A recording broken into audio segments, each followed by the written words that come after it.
欢迎收看关键时刻，我是钟道和。我们之前就在节目上面一直跟大家讲，今天美国打伊朗就是为了要施压中国。今天川普他也完全不演，他找了7个国家组了核姆兹大联盟，大家一起来护航。这7个国家里面，就其中包含中国。为什么要包含中国？你看到今天华邮今天有个相关的新闻出来，他说没有想到在这个关键时刻，中国的货轮还不断的帮伊朗来载这个飞弹的原料，不断的去资助伊朗。那现在这么尴尬的情况下，中国你还不救吗？你不救的话会怎么样？川普今天甚至讲了一句最白的，那我们川习会就延后好了。这句话真的是往中国、往习近平的心脏直接插一刀下去。但更讽刺、更好笑的是什么？现在不仅川普在施压习近平，连伊朗也跟上来，甚至大家一起来唱双簧。我们从来没有办法想到的事情是伊朗跟美国一起去施压中国。今天 CNN 有一个独家报道，他说伊朗的资深官员说，荷姆兹海峡有条件可以开放油轮来过，而油轮来过，但是有个前提，你的石油必须要用人民币来结算。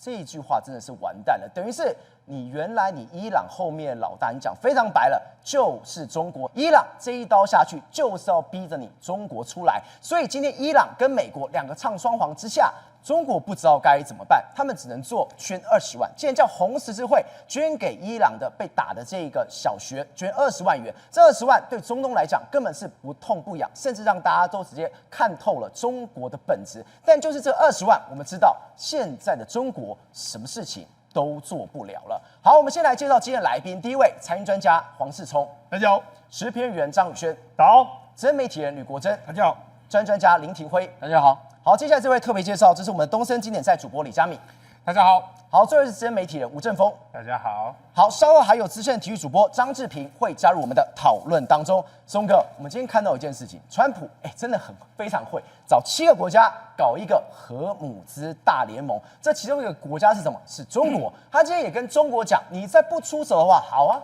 川习会不用玩啦，大家来延后啦。那为什么我们会一直说打伊朗这件事情就是在施压中国？今天相关的哈塞特白宫的幕僚也讲了，就是3到4周，所有的铺排都是冲着他习近平而来。没错，今天出现一个非常有意思的这个状况，明明习近平呢跟这个美伊战争无关，但是现在呢，美国要习近平出来负责。那伊朗呢，也要习近平出来负责，两个国家呢都要要习近平出来面对，出来面对。对，那为什么这样说？我们先从美国说起，主要原因是因为目前荷姆兹海峡被封锁。那荷姆兹海峡被封锁呢，川普呢不想要派美军去，他就这样说，他说：“我们筹组一个这个荷姆兹的联盟，有可能在今年这个礼拜的下半周会成立。”对，他就说：“你中国啦、日本啦、韩国啦、英国啦、欧盟，你要负起这个责任。法国你也过来。”他说：“我美国根本没有一滴有经过这个地方。”大家你们要用的，你们用你们自己派军队来，然后他同时点名中国，他说中国有80%-90%的石油都来自这个地方啊，他就说事实上中国应该派军队来啊，就知道中国没有任何回应嘛，没有任何回应的时候，他又说什么？他就说他希望中国能够帮忙疏通海峡，对，以便他在月底的前往北京跟习近平举行这个峰会嘛。然后他就说，如果等到峰会的时候你才要来的话，那太慢了嘛 ，too late。对他2周，他就说，如果真的这样的话，我可能会不要去访问中国。所以等于是他把不要访问中国当成是跟习近平叫板，就是说你呢，要么你就派军队来，要么的话我月底我就不去中国了。对，等于是这样，让他很尴尬。好，那除了这个之外，他还对这个美军还对这个所谓哈尔克岛施压。对，你知道美军现在上个周末他不是把哈尔克岛上面的军事设施都炸烂了？炸烂了之后呢，你知道对中国压力，他也是对中国施压。你知道为什么吗？因为哈尔克岛的大部分的石油都是输往中国了。对，我如果真的控制了哈尔克岛，或是占领了哈尔克岛的时候，中国你油都没啦，所以你要不要来？你要不要来？他等于是恐吓，让你要不要来？那伊朗这边怎么样呢？伊朗这边来说话，你看他这几天呢设了局给中国跳，什么意思啊？他说这几天伊朗的外长就说，我跟你讲啦，如果你要通过荷姆兹海峡，也不是没有问题啦，你只要用人民币计价就可以了。那不是摆明了这个时候你在害中国，你害死中国。对，他们外长还说，我们现在跟中国跟俄罗斯还维持着军事的往来，所以摆明了就是要把中国拉下水哈。好像不止啊，中国拉下水。那你想说伊朗怎么做？伊朗这时候他也炮轰这个所谓的这个中国的船只。对，为什么炮轰中国船只？就要跟他说，你不好好的这个听我的话，我也可能会打你的船只。所以现在变成了两边不是人，中国两边不是人，他到底太尴尬了。对，他到底要回应伊朗呢，还是要回应这个美国呢？回应伊朗的话得罪美国，那回应美国的话得罪伊朗，那怎么办呢？所以现在中国显得是在这一次的这个美伊战局里面最尴尬的那一位。石文哥，为什么今天川普要先动用这一招，不惜用川习会当筹码，对，也要把中国拉进来？对，你荷姆斯海峡你也非常多，你也过来护卫啊。是啊，因为今天所有的新闻都告诉我们一件事情，你中国就在后面一直在帮伊朗，对，做了一大堆事情。是，原来伊朗可以撑这么久，真的是靠你。对，简单来说啦，这个川普也知道伊朗后面的老大就是中国嘛。中国来说，他就是现在要中国你出来面对，我们就把所有事情拿在阳光下，大家一起来看。你出来面对啊，出来面对一切啊。那为什么美国现在就丢出一大堆资料？好，他就说什么？你看。他说：“这是这个获得了一个资料，在中国的某一家的小型工厂里面，他居然在做这些东西。他说呢，客户下了非常多临时的单，临时的单的时候，他就做了非常着急，然后而且也预付了所有的这个全款都预付了。照你仔细看，这是做什么？这不就无人机吗？这不就是这个伊朗的无人机的这个样子吗？这就是什么？我之前讲的沙赫德无人机就是这个样子。对啊，那他在哪里生产？在中国的工厂里面生产。那不是抓到说你这中国工厂就是在帮他做这个无人机嘛？对，所以就是这样的。还有做什么？还有很多的视频里面，你去看中国的抖音，很多视频里面都说，我们陆续接到很多军工的订单。讲来讲去，那就是伊朗的订单嘛。客户非常着急，急单。对啊，急单，而且客户已经付了全款了嘛。那全款那就是显然是伊朗。好，那除了这个之外，你看华友是说3月10号给你丢出这个。他说呢，伊朗的货轮驶离中国的港口，那涉嫌载运所谓军用化学品。对，他还把照片弄出来哦，有2艘船嘛，对，2艘船，对不对？那他说一艘船叫沙巴迪斯号，那另外一艘船叫巴尔金号，就2艘船。那2艘船来说，从中国出来的时候，他们搭载了一个非常重要的化学用品。他说2艘船的话，分别可以载6500个。还有14500个20尺货柜哦，对，然后里面装了什么高氯酸钠？高氯酸钠，我们知道它在做什么？它就在做火箭推进的相关的燃料。你说飞弹要推进的燃料？对，所以摆明这些东西，那就是你从中国运出来啊，要运到哪里去？这两艘呢？华友还跟你说，对，它是船东是伊朗伊斯兰共和国航运公司，那不就是伊朗的船吗？那我就讲，这时候呢，伊朗外长还出来讲，你看这个周末。他说：“俄罗斯和中国都是我们的战略伙伴，我们过去曾经有过密切的合作，这种合作至今仍在持续，还包括了军事合作。你看，他不是摆明就是要把中国拉下来吗？不是，那中国不是很尴尬吗？今天如果为了川习会，我今天去护航，对，那我今天去护航的时候，我要打掉是我支援给你的无人机，对，我要打掉飞弹是我给你的材料，是，那我这不骑虎难下？对，所以伊朗外长讲的那件事没有错啊，我们还跟俄罗斯跟中国维持的军事关系没有错啊，他给我们很多资料，很多原料。好，那我就讲周末还有另外一件事，这 CNN 的报道。他讲什么？他说，一名伊朗的资深官员说伊朗考虑了允许有限的这个油轮通过荷姆斯海峡啦，条件是这些石油货物呢，是不是要人民币来进行交易？对，那摆明了，这不是川普最讨厌什么？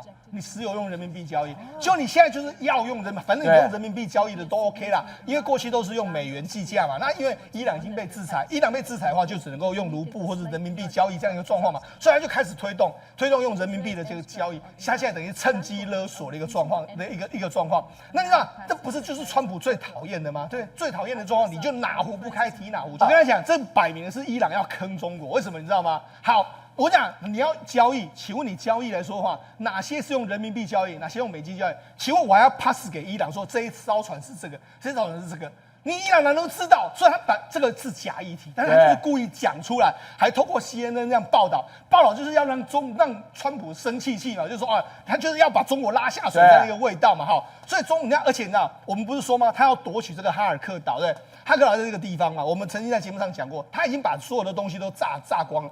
炸光的时候，因为他哈尔克岛的这个170万桶的原油来说，其中155万桶都经过哈尔克岛，它大部分都是到中国去。对，所以等于是说，你看现在伊朗又这样讲，为什么他这样讲？因为美国已经准备要夺哈尔克岛。如果你中国不出来出面的话，你的油就断了，你就油断了，所以你的经济就毁了。对，所以现在伊朗来说，就为什么要逼中国出来？那美国也要逼中国出来，双方面都要逼中国出来面对。问题就在这个地方。中国也太尴尬了吧？我到底应该怎么做？对他真的是相当尴尬。好，那我们就跟他讲。原本呢，大家不是都说嘛，伊朗跟中国非常好嘛，他不会被打。中国还有通知过伊朗啊，说，我们的船你不要打我。对。可问题是这几天来说，伊朗有这样做吗？伊朗没有这样做，因为为什么？因为其实他对中国也是相当生气。如果你不肯支持我，那我就打你好了，我也对你施压。我们上周才说，其中一个中国有人看到前10几海里的日本船被打完，对，他马上跑，结果没想到过几天。中国船真的被打了。对，现在是这样子啦。川普是这样，好言悦色劝你来护航，对，你不来的话，我就用这样，我就说我不要去川西会，对你施压，或者我夺取哈克岛对你施压，对。那现在伊朗呢？伊朗是说你是我们好朋友，但他怎么对他施压？我打你中国船，对。如果你不回应的话，我也打你的船，我让你痛。对，好，那这是为什么？这是 BBC 还有路透社很多家媒体报道，在当地时间就3月12号的凌晨，有一艘中国的货轮从这边走过来了，对，它叫做全员祝福号。然后来到这个地方荷姆斯海峡之后，就没想到靠近阿联酋北部的这个35海里的这个地方呢，它居然被不明的投射物击中。那击中之后，对，因为这艘船呢，船公司船东呢是赫伯罗特说它是被导弹的碎片击中。对，那船上的这个小火已经扑灭了。简单来讲，幸好没有打那么准。对，但是我们这船就真的没了。但是它已经着火了。那这着火来说的话，它是属于这个赫伯罗特的。但问题是，他后来又把这个公司又把它租给这个丹麦的航运公司，这个马士基。就没想到他击中之前来说的话，他还因为他一直大家都以为他是这个德国船，那以为他是马士基的船，所以当然要打他。就在要打他之前，这个公司透过 AIS 广播就说我们是中国船东，我们是中国船东。所以事实上他本质是中国的船东，中国的公司。那中国公司来说，因为他要避开所谓相关的这个伊朗的攻击，所以他赶快显示他的真面目。真面目来说，都是中国船员，都是中国船员。就没想到没有办法，伊朗还打不把他打掉，所以我就跟你讲，伊朗就给你施压，就说你不要以为你跟我交好的时候我就不会打你哦。如果你不听我的话，不要来支持我，我还是会打你。那另外就网络上就在讲嘛，我们上礼拜不是说吗？我们之前还讲什么？之前中国吹非常大力哦，中国吹非常大力说嘛，只有我们中国船可以过哦，对，因为我们跟伊朗非常好哦，就还用吴京这个梗哦，对，结果没有想到是什么？他们现在在亏，你已经派出了战狼吴京，对。你伊朗你照打，对，没错，就这样啊。所以你看网络上，我们不是讲嘛，3月11号不是荷姆斯海峡，我们不是讲嘛，他们那边讲说，前面被打，那我们该不要通过？白天通过还是晚上通过？这样一个状况，他们都在讨论吗？讨论完了之后，结果大家就想，派出吴京也不给面子，对，那护照呢？真的吗？封起来自己打自己啊！他说什么？伊朗炮弹不认识吴京吗？对啊，伊朗我封起来，对啊，根本不分敌我，对，没错啊。那你看，吓死了！伊朗跟也门胡塞一样乱射一通啊，就这样的哈。然后他们说，我要看谁虽远必诛，诛是这个诛，然后就用这个诛，那这样期待。你看中国网友也相当的酸嘛，所以事实上中国网友也显然觉得，你有说什么？我们中国船只不会被打，照样被打。大家网络上一直亏，网络上一直亏的时候，这时候呢又有新的这个槽点出现。什么新的槽点呢？你看中国就说，好啦，你要我们伊朗，你要我们支持你 ，OK， 金援来到。他们说什么？你看。大陆对中国的这个伊朗的金援来20万美元，慰问这个校园袭击的为了这个罹难者家属。伊朗被打成这样，他只给台币640万。因为什么？因为之前不是有一个这个导弹击中伊朗的学校吗？伊朗说是美军干的，美军说是伊朗自己打的。好，现在回北利，但回北利问题是里面有非常多小学生或者他们家人就过世了嘛，然后他就说，我们透过这个中国的红十字会向伊朗的红新月会提供20万美元的这个紧急救难金，那紧急救难金就要抚慰当时的受难的相关的这个学生，就这样一个状况，就20万这样一个情形。好，那20万来说，我就觉得里外不是人。为什么里外不是人呢？嘛，当时伊朗被打，对不对？好，那很多中东的国家就说，我们这个阿联酋的这个富察伊拉港，我们也被打。对，那我们杜拜机场，我们无人机也被打。他们被轰得乱七八糟。那我们也有受伤，我们受伤的人士，那请问你们要不要资助我们的一个状况？对啊，你看。他说：“你看，这有很多人就说，你看他们穷到连在台的这个飞机都不够了，20万已经很够意思了，然后已经很努力的从这个挖地洞的这个油钱抽一点出来了。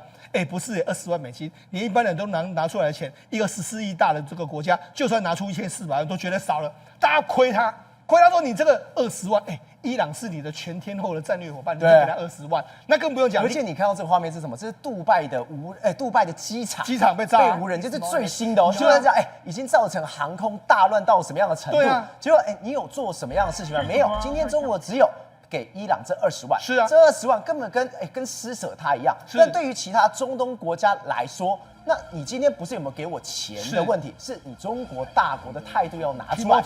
你不要忘了，现在海合会，你不是跟我这些中东国家、海湾国家非常好吗？对啊。结果你出了事情之后，你的外交在这一次20万里面真的被大家看透了。对，为什么这样说呢？因为事实上呢，这些中东国家来说啊，他就说，那我们也是好国家。你说跟伊朗关系好，你也是要说跟我们这个战略伙伴关系啊。那你给他20万，那你又不要给我们钱啊？就这样，所以呢，反而惹了里外不是人的。尤其是你看中东这些国家，他们需要被保护。被保护，你看法国啦、澳洲都派军队去这个阿联酋去帮忙你了。那你中国呢？你中国也可以来帮我啊！中国也没有来帮我，中国根本不敢去。你的极目地就在旁边。对，所以我跟你讲，中国现在两面尴尬，他要支援伊朗也不是，要支援中东国家也不是，然后要听美国的话也不是，所以现在变成这样。习近平两边不是人，里外不是人，进退失据，他只能躲起来。对，所以我们就看接下来他到底要怎么回应这个川普对他的将军。还有伊朗对他的禁逼，他到底要选哪一边？那就由中国你来选择啦。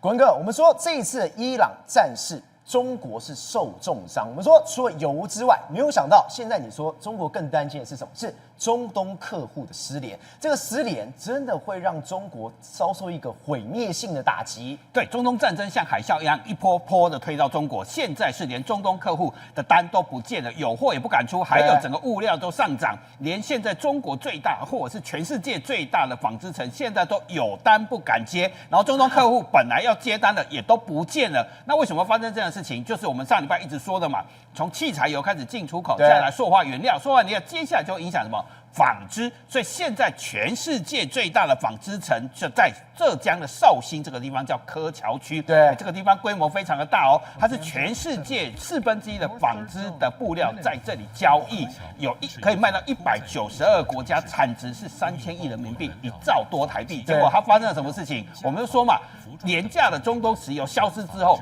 中国的什么制造成本就会快速上升，所以它现在的涤纶，就台湾叫做聚酯纤维，它一口气涨20%，你知道吗？一口气，一天或1-2天就这几天，就是这几天呢，3月1号还在这里，3月11号已经涨到20%了，这差太多了。对，好。中国轻纺城就是柯桥这个地方，是全世界的最大的纺织市场。前一天就涨2000块啊！所以有一个刘小姐，他们是化名，这个中国自己采访的哦。刘宇她回来说，她本来是在做什么，你知道吗？做窗帘布料了。对，现在她不敢接单，也不敢生产了，因为一口气涨20多%，她怎么有办法接单？到时候一接单就赔死了，而且不接单就会产生什么问题？你知道吗？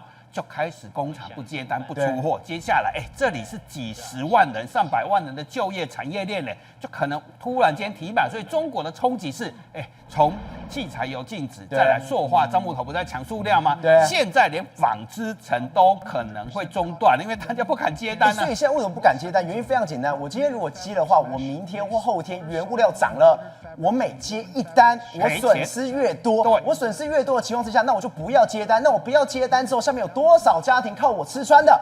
通通都要失业了。所以我说海啸像一波一波的不断推倒不同人嘛。上礼拜是樟木头嘛，现在推到柯桥区嘛，甚至有一个地方最严重的叫义乌。那义乌我们说什么？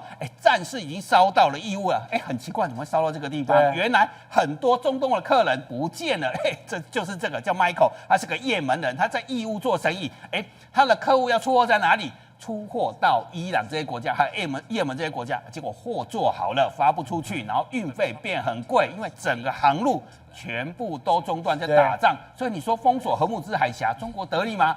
未必，因为就会发生这件事情。是现在这个 Michael 在担心什么？现在再打下去我也很担心胡塞组织他啦，不是我啦。胡塞组织到时候打仗，我的客人会一个一个都不见了，因为被炸死了或人不见了。你先想看，荷姆兹海峡已经被封锁，如果胡塞组织又在对红海这边出手，要中东又有这么多人跑掉，甚至死掉，那整个生意就停摆了。对，因为他本来有客人，本来客人在哪里？在伊朗客人就不见了，因为被炸死或没有联络，或暂时也没有办法对外联络嘛，所以现在义乌的单子都接不了、出不了，然后运费大幅增加，现在未必发了过去。我告诉你，不是小数目。2015年的时候，出口在伊拉克100多亿，到现在24年了，我们举3个国家了，伊拉克、沙烏地阿拉伯跟阿联酋，179亿人民币，164亿、162亿。义乌出口的国家，5到7名其实是阿拉伯国家，都在中东因为中东有非常多的有钱人啊。阿拉伯联合大公国是一个非常有钱的地方，沙烏地阿拉伯也是一个有钱的地方，所以很多商品出那边，现在暂时也烧到那边了。接下来还烧到什么？整个航空业、货运业全部都大乱，中国的货要运到中亚跟欧洲了，全部都乱掉。所以他们现在气氛是什么？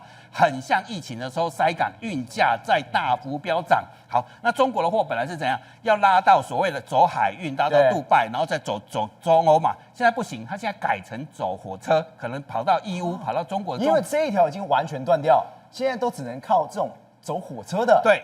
或者是集货跑比较远的地方，那这一条，那中国当然有可以走陆路的，但是这条路未必能够完全走通。那台湾反而占什么优势？你知道吗？台湾很多越南的货或东南亚货跑到台湾，台湾是可以直飞到欧洲的。所以现在华航是怎样吗？接电话接到手软，因为一舱位难求，你还不一定排得到，你排不到了，你只好自己想办法看能不能坐火车去中国。但是最好的货现在就跑到台湾来，所以台湾的华航跟长荣因为有直飞欧洲，相对比较好。当然中东这边大家都没生意做嘛。可是我告诉你，其实还是中国受伤最重嘛，因为毕竟低价的东西中国卖的比较多嘛，所以它伤害的才是最严重了。所以现在习近平其实是怎样？你以为伊朗掐住了是川普的喉咙吗？其实都不对。现在伊朗掐住了是中国各地小商人呐，包括我们说的樟木头，他掐着自己老大哥的脖子，掐到什么？掐到樟木头那些做塑胶制品的、东莞的，再来现在是浙江柯桥那些做纺织品的，再来是义乌在做小商品的，全部都没有办法出货。所以大公报，香港大公报做一个报道很有趣，看那个报道，我就完全很佩服香港媒体哦。他独家报道说，油价带动电动车的销售，车行缺货，因为整个战争下来，油很贵嘛，大家都抢着去买所谓的电动车。结果你仔细去看的时候，报道会发现，他真的是蛮用心的。他就报道访问3个居民，像个邓先生说，我1个礼拜都要多花100多块，比2月还要贵。他现在很担心战争能够赶快不要再打下去了，价格能够上来。这个赖先生表示，我平常1个礼拜要加2次油，因为做商业的。本来200块，现在涨200块，日子过得很辛苦啊。再来访问一个做货运的这司机的，跨境物流物价涨8到10%，油价哦。对，所以希望赶快停止战争。所以整篇报道在讲什么？油价涨对中国有多少坏处？百姓苦不堪言，赶快结束战争！你不要再去挺伊朗了，你挺伊朗是谁在倒霉？中国老百姓在倒霉。所以香港媒体是用假，所以香港媒体很厉害，就是什么高级黑，对，有够酸。你乍看以为是在讲什么啊，这个打仗好棒棒啊，讲难听一点是要苦民所苦啊。你在挺着伊朗，其实倒霉的是中国14亿的老百姓。刘老师，今天美国有发生一件事情，是震惊了美国人。这是知名的评论员哦，叫做卡尔森，他发文他自己讲说，我可能未来我要被 CIA 办了。我说发生什么事情？原来卡尔森现在被指控什么？他可能跟伊朗那边是有关系的，等于是你在战前有泄露什么样的资讯给伊朗，但是里面最有趣的是什么？是你跟我们讲说，这或许是川普设下的局，这不单单只是一个单向，它是一个双向的，它是一个叠对叠的局。对，你知道 Carson 是谁啊？Carson 是本来福斯的重要的这个记者主播，他在同时也是评论员，对，而且他也是非常挺川普的。各位知道福斯本来就是挺川普的，那后来呢，因为他开始有一些言论很奇怪，所以特别是他支持这个伊朗去谴责美国跟以色列打伊朗这些事情来讲的话，受到福斯的高层的谴责。对，但问题不在这里，问题在哪里？问题是在这个2月28号，川普要攻这个伊朗之前呢，在白宫内部曾经有3次机会又见了这个 Carson， 而且双方非常开心哦。你看到这个画面，就是2月23号的时候，这个 Carson 在白宫椭圆形办公室当中去见到川普这个画面。对，那川普还在跟他有说有笑啊。然后当时据说啦，听说是给这个 Carson 一个讯息说，哎呀，不会打伊朗啦，不会跟这个伊朗这个哈米尼啊，这是我们还在这个好好谈判啦。结果没想到2月28号就动手了。那代表说，如果说 Carson 当时获得这些讯息，对他如果立即传回到伊朗的话，那就不代表说伊朗就知道说，哎，川普反正不会打我，我们就还是继续早上来开会，然后就被炸掉了，对不对？所以这个 Carson 是不是把情报给了伊朗呢？今天《纽约时报》里面就写了说，Carson 跟《纽约时报》讲说，CIA 正在调查我，对 CIA 他们正准备有所谓用刑事的方式来起诉我，而且呢，告诉我一件事情，就是说我把泄露国家机密给伊朗，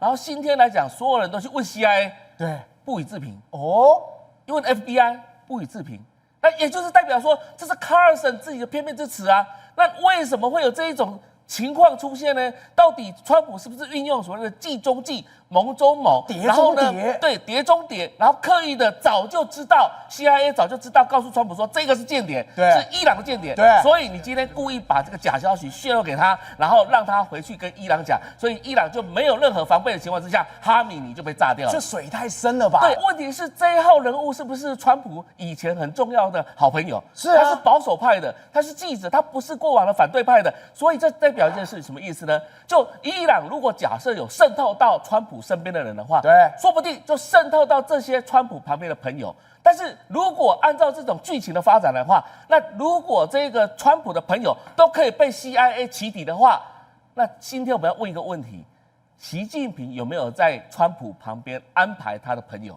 当然习近平在川普旁边，在美国的白宫以及重要的政府部门里面，有没有跟习近平的好朋友存在？会不会把相关的讯息做的决策对传回到这个中南海给习近平知道？那如果是这样的话，那这件事情其实我觉得是有一点像隔山打牛的概念。什么叫隔山打牛？就是我打了 Carson， 但事实上我在打中国间谍，对我在打这个在白宫旁边部署的相关的习近平的间谍。所以今天习近平来讲一定忐忑不安，今天晚上睡不着觉对。我也不晓得说我在那边呢是不是已经有被 CIA 盯上的，明天说不定就被起底出来。为什么呢？川习会要到了，对川习会的话，到底川普手上满满的筹码要叫习近平吞下去的时候，习近平吞得下去吗？所以今天这个事情来讲，全部不仅是跟伊朗有关，对全部是跟中国是有关系的，对全部跟川习会是有关系的。所以我们看到水很深，水很深的原因是因为 Carson 是作为川普一个杀鸡儆猴的一个很重要的指标，对而今天他告诉习近平说，你在我这里所安排的卧底奸细，基本上有可能接下来也被我起底了。宏观取材，厘清真相，犀利精准，深入剖析，时刻掌握关键新闻时事，不漏接。老时段，新气象，我是钟浩和，关键时刻2.0全新出击。